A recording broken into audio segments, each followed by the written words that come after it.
Assalamualaikum warahmatullahi wabarakatuh. Eh, Saya Sansan Kinanti dari kelas 5F dengan NPM 2269058 akan menjelaskan yang pertama itu tujuan pembelajaran yang ingin dicapai, pemahaman konsep siswa, dan bagaimana keterlibatan aktif siswa dalam pembelajaran dengan media pembelajaran yang sudah saya buat.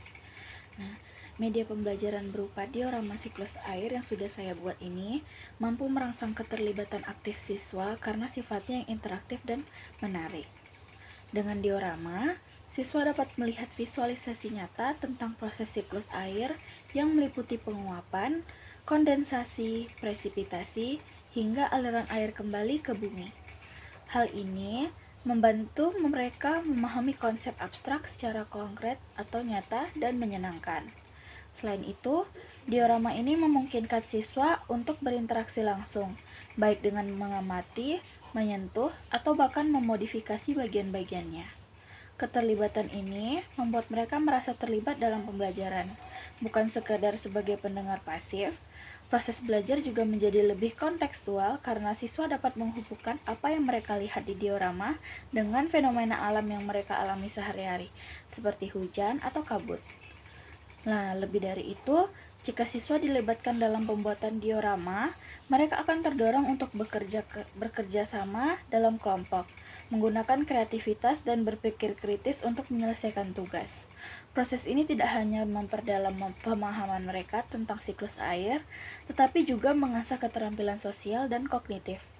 Penggunaan diorama juga merangsang berbagai indera seperti penglihatan dan sentuhan, sehingga pembelajaran menjadi lebih hidup dan mudah diingat. Dengan semua keunggulan ini, media diorama siklus air tidak hanya membuat pembelajaran lebih menarik, tetapi juga mendorong rasa ingin tahu siswa. Mereka cenderung bertanya, berdiskusi, dan mengeksplorasi lebih jauh tentang topik yang dipelajari. Akibatnya, proses belajar menjadi lebih bermakna dan melibatkan siswa secara aktif dalam setiap tahapannya.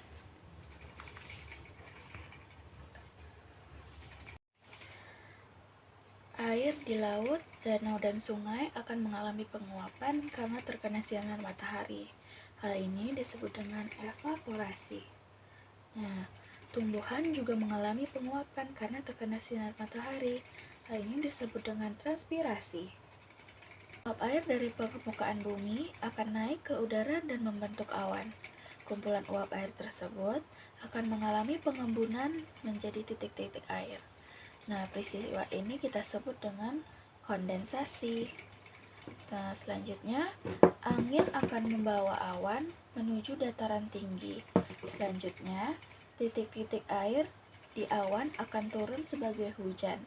Nah, proses ini kita sebut dengan presipitasi.